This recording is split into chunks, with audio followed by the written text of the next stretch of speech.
Okay, so we're going to deal with storyline. First, well, 3 topics for this morning to talk about.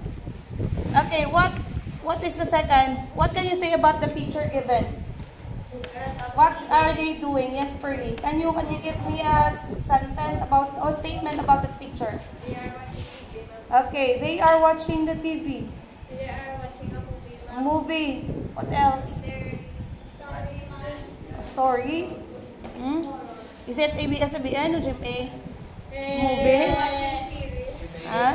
Okay, the storyline or the elements. Okay, what does every story need? Give me one, Adrian. Wala ko pala po. Is that you can see in your copy? Okay, really one. Okay, the first one is plot. P-L-O-T. Jalo, next. Okay, setting. Card. Oh, you don't conflict. You don't need to shout pala. Characters, what is the third one? Card. Okay, Belle, what's the fourth one? Alger, what's the fifth one? Okay, theme. Okay, let's move on. What is a plot? Please read all voice. Go. What is a plot? Adrian.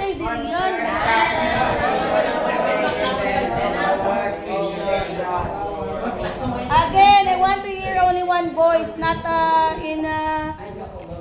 what do this one? Many voices. Okay, what is a plot? Go.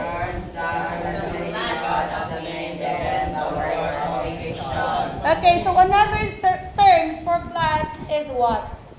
Main events. Main events? Or what's the meaning when you say organization? No one tell me. Starts with letter S. S.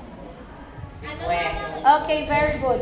Sequence of events in the story. That is a plot. First, you will have your introduction until so on. You will end in your story. So we have here the plot diagram. What is the first one? Exposition.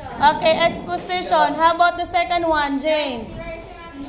Okay, rising action. Third one? Fourth one? And?